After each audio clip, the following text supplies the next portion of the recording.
જય શ્રી રામ મિત્રો, આપ સૌનું હાર્દિક સ્વાગત છે આપણી એક નવી કથામાં. મિત્રો, ઘણા લોકોના મનમાં આ પ્રશ્ન ચોક્કસ ઊભો થતો હશે કે આખરે સ્ત્રીઓને સ્મશાન ઘાટ પર જવાની મનાઈ કેમ કરવામાં આવે છે? આની પાછળનું રહસ્ય શું છે કે પછી કારણ શું છે? પ્રિય મિત્રો, આજે આપણે આ પ્રશ્નનો જવાબ એક જ્ઞાનથી ભરપૂર કથા દ્વારા આપવા જઈ રહ્યા છીએ. આ કથા ધર્મરાજે દેવર્ષિ નારદજીને સંભળાવી હતી. તો મિત્રો, આપ સૌને નમ્ર વિનંતી છે કે આ કથાને અંત સુધી પૂરા ધ્યાનથી સાંભળો અને જો કથા પસંદ આવે તો વિડીયોને લાઇક કરીને ચેનલને સબસ્ક્રાઇબ કરવાનું ભૂલશો નહીં. તો ચાલો મિત્રો, આપણો વધુ સમય બગાડ્યા વિના આ કથા શરૂ કરીએ. મિત્રો, એક વખતની વાત છે. આકાશલોકમાં ભ્રમણ કર્યા પછી નારાયણ ભક્ત દેવર્ષિ નારદજી નારાયણ નારાયણનો જાપ કરતા કરતા યમલોકમાં પધારે છે. ત્યાં નારદજીને આવતા જોઈને યમરાજના મનમાં તેમના પ્રત્યે ખૂબ જ પ્રસન્નતા થાય છે અને તેઓ નારદજીને કહે છે, હે બ્રહ્માનંદ, હું યમલોકનો ઉચ્ચ અધિકારી હોવાને કારણે આપનું યમલોકમાં હાર્દિક સ્વાગત અને અભિનંદન કરું છું. કહો, આજે કયા પ્રયોજનથી યમલોકમાં આવવું થયું? ચોક્કસ આપ કોઈ મહત્વના સમાચાર લઈને આવ્યા હશો. યમરાજના મુખેથી આ વાત સાંભળીને દેવર્ષિ નારદજી હાથ જોડીને કહે છે, હે દંડધારક, હું આપને સૌપ્રથમ શીશ નમાવીને પ્રણામ કરું છું.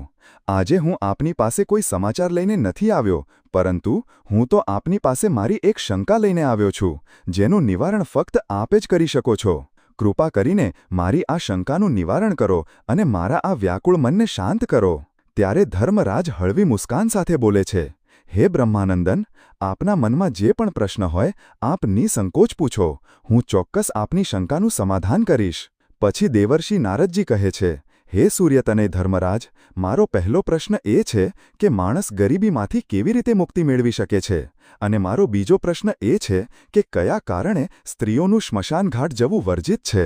દેવર્ષિ નારદનો પ્રશ્ન સાંભળીને ધર્મરાજ મુસ્કુરાતા બોલે છે, હે દેવર્ષિ, આજે આપે સમગ્ર માનવજાતના હિત માટે અત્યંત મહત્વનો પ્રશ્ન પૂછ્યો છે. આ પ્રશ્નના જવાબમાં સમગ્ર માનવજાતનું કલ્યાણ છુપાયેલું છે. હે દેવર્ષિ, હું આપના પહેલા પ્રશ્નનો જવાબ એક મહાન કથા દ્વારા આપવા માંગુ છું અને ત્યાર પછી આપના બીજા પ્રશ્નનો જવાબ આપીશ. આપ આ કથાને ધ્યાનપૂર્વક સંપૂર્ણ સાંભળો તો જ આપને આપના પ્રશ્નનો જવાબ મળશે. મિત્રો, જે પણ શ્રોતાઓ આ કથાને સંપૂર્ણ સાંભળે છે તેમના ઘરમાંથી દુઃખ અને દરિદ્રતાનો નાશ થઈ જાય છે અને તેમને ગરીબીમાંથી મુક્તિ મળી જાય છે. મિત્રો, કથા શરૂ કરતા ધર્મરાજ કહે છે, હે દેવર્ષિ, પ્રાચીન સમયની વાત છે. દક્ષિણ દેશમાં એક નગર હતું. તે નગરમાં દોલતરામ નામનો એક ધનવાન શેઠ રહેતો હતો. તેના ઘરમાં કોઈ પણ વસ્તુની કમી ન હતી. તેનો વેપાર ખૂબ મોટો હતો અને તેનો વેપાર ખૂબ સારી રીતે ચાલતો હતો. તેનું કુટુંબ ખૂબ ખુશ રહેતું હતું. શેઠ દર મહિને પોતાની પત્ની માટે કિંમતી ઘરેણાં અને આભૂષણો ખરીદતો હતો, જેના કારણે તેની પત્ની તેનાથી ખૂબ પ્રસન્ન રહેતી હતી. મિત્રો, શેઠની પત્ની ખૂબ ભોળી હતી. કોઈ પણ તેને પ્રેમથી કંઈક પૂછી લેતું તો તે બધું જ કહી દેતી. એક દિવસ શેઠની પત્નીએ શેઠને પૂછ્યું, હે સ્વામી, આપનો વેપાર કેવો ચાલે છે? આપ આટલું ધન કેવી રીતે કમાઓ છો? પોતાની પત્નીનો આવો પ્રશ્ન સાંભળીને શેઠે આખી વાત કહી દીધી. શેઠે કહ્યું, હે પ્રિયે, હું અનાજનો વેપાર કરું છું. હું ગામડાઓમાં જઈને નાના નાના ખેડૂતો પાસેથી અનાજ ખરીદું છું અને તેને શહેરના બજારમાં મોંઘા ભાવે વેચી દઉં છું, જેનાથી મને વધુ ધનની પ્રાપ્તિ થાય છે. પોતાના પતિની આ વાત જાણીને શેઠાણી ખૂબ ખુશ થઈ. તેણે વિચાર્યું, મારા પતિ તો ખૂબ બુદ્ધિશાળી છે. આ વાત તો આખા નગરના લોકોને ખબર હોવી જોઈએ કે મારા પતિ કેટલા બુદ્ધિશાળી છે, જેના કારણે તેઓ આટલું ધન કમાય છે. મિત્રો, કોઈએ સાચું જ કહ્યું છે કે સ્ત્રીઓને વાત ક્યારેય પચતી નથી. તે કોઈને કોઈ રૂપે પોતાની વાત કહી જ દે છે. આવું જ શેઠની પત્નીનું હાલ થયું. તેણે આખા નગરમાં આ વાત ફેલાવી દીધી કે તેના પતિ કેવી રીતે પોતાની બુદ્ધિનો ઉપયોગ કરીને આટલું ધન કમાય છે. જ્યારે આ વાત નગરના લોકોને ખબર પડી તો તે બધા પણ અનાજનો વેપાર શરૂ કરવા લાગ્યા. શેઠ, જે પહેલાં ઓછા ભાવે અનાજ ખરીદતો હતો, તે જ અનાજ હવે તેને મોંઘા ભાવે ખરીદવું પડવા લાગ્યું, કારણ કે અનાજ ખરીદનારાઓની સંખ્યા વધી ગઈ હતી. હવે શેઠને વેપારમાં નુકસાન થવા લાગ્યું. ધીમે ધીમે તે ગરીબ થવા લાગ્યો. શેઠનો વેપાર ડૂબવા લાગ્યો. આ જોઈને તે ખૂબ ચિંતિત થઈ ગયો. તેને સમજાતું ન હતું કે તે શું કરે. તે જ સમયે દ્વાર પર એક સાધુ મહાત્મા ભિક્ષા માંગવા આવે છે. સાધુ મહાત્માનો અવાજ સાંભળીને શેઠની પત્નીએ દરવાજો ખોલ્યો અને સાધુ મહાત્માને પ્રણામ કર્યા. પછી સાધુ મહાત્માએ શેઠાણીને કહ્યું, હે પુત્રી, શું મને ભોજન મળી શકે? મેં ઘણા દિવસોથી ભોજન કર્યું નથી. ત્યારે શેઠની પત્નીએ કહ્યું, હે બ્રાહ્મણ દેવતા, આપ ઘરની અંદર પધારો. આપનું મારા ઘરે હાર્દિક સ્વાગત અને અભિનંદન છે. તેણે સાધુ મહાત્માને બેસવા માટે આસન આપ્યું અને બોલી, હે મહાત્માજી, આપ આ આસન પર વિરાજમાન થાઓ. હે બ્રાહ્મણ દેવતા, આપ થોડી ક્ષણ પ્રતીક્ષા કરો, હું આપના માટે ભોજન બનાવીને લાવું છું.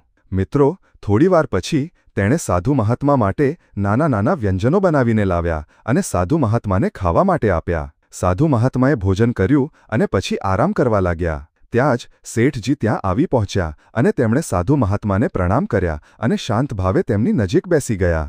શેઠને આ રીતે ચિંતિત જોઈને સાધુ મહાત્માએ કહ્યું, હે પુત્ર, શું વાત છે? આપ બેચેન લાગો છો. આપની ચિંતાનું કારણ શું છે? ત્યારે શેઠે કહ્યું, હે બ્રાહ્મણ દેવતા, મારો વેપાર બંધ થવાની તૈયારીમાં છે, કારણ કે નગરમાં ઘણા લોકોએ અનાજનો વેપાર શરૂ કરી દીધો છે, જેના કારણે અમને વેપારમાં નુકસાન થઈ રહ્યું છે.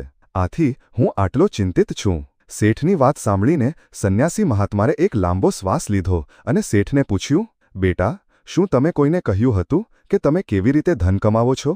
તમે કેવી રીતે આજીવિકા ચલાવો છો? ત્યારે શેઠે કહ્યું, હે બ્રાહ્મણ દેવતા, આ વાત મારી પત્નીએ મને પૂછી હતી. ત્યારે મેં તેને કહ્યું હતું કે હું અનાજનો વેપાર કરીને ધન કમાઉં છું.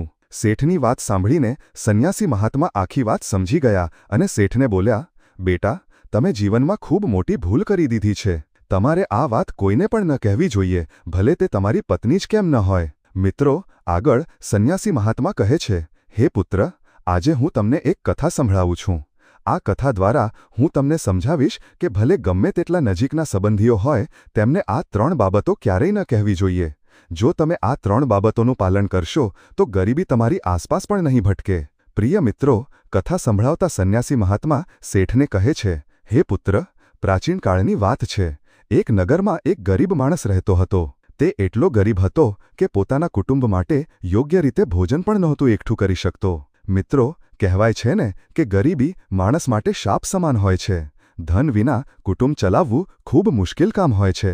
આગળ સંન્યાસી મહાત્મા શેઠને કહે છે, હે પુત્ર, તે ગરીબ માણસ કોઈ રીતે પોતાના કુટુંબનું ભરણ પોષણ કરતો હતો. ક્યારેક તેમને ભોજન મળી જતું તો ક્યારેક ભૂખ્યા પેટે સૂઈ જવું પડતું. એક દિવસ તે ગરીબ માણસની પત્નીએ કહ્યું, હે સ્વામી, આપણે ક્યાં સુધી આ ગરીબીના દલદલમાં ડૂબેલા રહીશું? આપણને ક્યારે આ ગરીબીમાંથી મુક્તિ મળશે? આપણી પાસે તો એટલું ધન પણ નથી કે આપણે પેટ ભરીને ભોજન કરી શકીએ. આવું ક્યાં સુધી ચાલશે?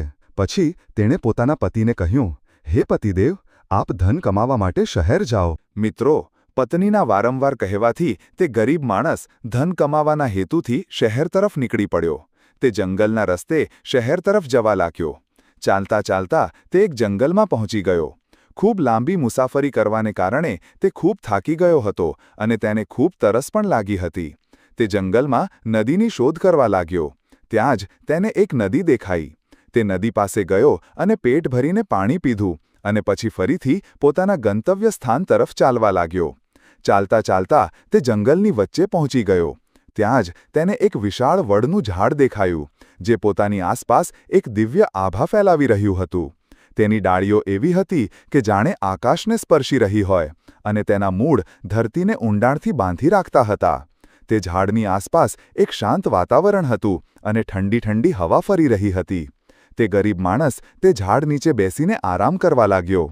આગળની કથા સંભળાવતા સંન્યાસી મહાત્મા શેઠને કહે છે, હે પુત્ર, તે ગરીબ માણસ વડના ઝાડ નીચે આરામથી સૂઈ ગયો હતો. ત્યાં જ તેને જંગલમાંથી એક વિશાળ સાપ આવતો દેખાયો અને તે ઝાડ પર ચઢવા લાગ્યો. તે ગરીબ માણસ આ દ્રશ્ય ખૂબ શાંતિથી જોઈ રહ્યો હતો અને મનમાં વિચારવા લાગ્યો કે આ સાપ આ વડના ઝાડ પર કેમ ચડી રહ્યો છે. તેના મનમાં આ જાણવાની ઉત્સુકતા થઈ અને તે સાપની પાછળ પાછળ ઝાડ પર ચઢવા લાગ્યો. ત્યાં જ તેની નજર ઝાડની ડાળ પર પડી, જેની ઉપર ટીયા અને ટીયાનું માળું હતું. માળામાં ટીયા અને ટીયાના બચ્ચા હતા. સાપને જોઈને ટીયા અને ટીયાના બચ્ચા ડરના મારે ચીસો પાડવા લાગ્યા. તે ગરીબ માણસે જોઈને તરત સમજી ગયો કે આ દુષ્ટ સાપ આ બચ્ચાઓને ખાવા આવ્યો છે. તે મનમાં વિચારવા લાગ્યો કે જો આજે મેં આ સાપથી બચ્ચાઓની રક્ષા ન કરી તો મને ગૌ હત્યા. પિતાને નજીક આવેલા જોઈને ટીયા અને ટીયાના બચ્ચા ખૂબ ખુશ થયા અને તેમને આખી ઘટના કહી સંભળાવી. તેમણે કહ્યું, હે માં, આ ઝાડ નીચે જે માણસ આરામ કરી રહ્યો છે તે આપણા માટે ઈશ્વરનું રૂપ બનીને આવ્યો હતો. મિત્રો, આગળ સંન્યાસી મહાત્મા શેઠને કહે છે, હે પુત્ર, આવી વાતો કહેવાથી જીવનમાં ગંભીર સંકટ આવી શકે છે. તેથી આ 3 વાતો કોઈને ન કહેવી જોઈએ. જેમ તમે તમારી પત્નીને કહ્યું હતું કે તમે પૈસા કેવી રીતે કમાઓ છો અને આજે તમારો વ્યવસાય જોખમમાં છે. મિત્રો, શેઠને તેની ભૂલ સમજાઈ અને તેણે તેની પત્નીને સમજાવ્યું. પછી ધર્મરાજ દેવર્ષિ નારદજીને કહે છે, હે દેવર્ષિ નારદજી, આ વાર્તા સાંભળ્યા પછી તમને તમારા પહેલા પ્રશ્નનો જવાબ મળી ગયો હશે. હવે હું તમારા બીજા પ્રશ્નનો જવાબ આપું છું કે સ્ત્રીઓને સ્મશાનમાં જવાની મનાઈ કેમ છે. મિત્રો, યમરાજ કહે છે, હે દેવર્ષિ, સ્ત્રીઓનો સ્વભાવ ખૂબ જ સંવેદનશીલ અને દયાળુ હોય છે અને અંતિમ સંસ્કાર સમયે વાતાવરણ ખૂબ જ ગંભીર અને ઉદાસ હોય છે, જેને જોઈને સ્ત્રીઓ દુઃખી થઈ શકે છે અને રડવા લાગે છે, જે મૃત વ્યક્તિના આત્માને દુઃખ પહોંચાડે છે. આગળ યમરાજ કહે છે, હે દેવર્ષિ, મૃત્યુ સમયનું ચક્ર છે અને સ્મશાનને સકારાત્મક અને નકારાત્મક શક્તિઓ સાથેનું સ્થળ માનવામાં આવે છે, જ્યાં તાંત્રિક અને દૈવી બંને પ્રવૃત્તિઓ કરવામાં આવે છે. જો તે સમયે સ્ત્રીઓ અગ્નિસંસ્કારમાં હાજર હોય તો જમીન પર તેઓ ડરી શકે છે અને નકારાત્મક શક્તિઓ તેમના પર અસર કરી શકે છે, કારણ કે સ્ત્રીઓનું હૃદય પુરુષો કરતાં નરમ હોય છે, જેના કારણે તેઓ ડરી શકે છે અને નકારાત્મક શક્તિઓ તેમના પર ઝડપથી હાવી થઈ શકે છે અને તેઓ માનસિક આઘાતનો ભોગ બની શકે છે. તેમની શારીરિક અને માનસિક સ્થિતિ પર અસર થઈ શકે છે. મિત્રો, આગળ ધર્મરાજ કહે છે, હે દેવર્ષિ, હવે તમને તમારા બધા પ્રશ્નોના જવાબ મળી ગયા હશે. પછી દેવર્ષિ નારદજી કહે છે, હે સૂર્યપુત્ર, હે ધર્મરાજ, તમારા મુખમાંથી આ જ્ઞાનથી ભરેલી માહિતી મેળવીને હું ધન્ય છું. હું આ જ્ઞાનને 3ય લોકમાં પ્રકાશિત કરીશ. પ્રિય મિત્રો, આજની વાર્તા આ રીતે સમાપ્ત થઈ. અમને આશા છે કે તમને આ જ્ઞાનથી ભરેલી વાર્તા ગમશે. મિત્રો, જો તમને આ વાર્તા ગમી હોય તો ટિપ્પણીમાં ચોક્કસપણે જય શ્રી હરિ વિષ્ણુ, જય ભોલેનાથ લખો. પ્રિય મિત્રો, વિડિયો જોવા બદલ આપ સૌનો ખૂબ ખૂબ આભાર.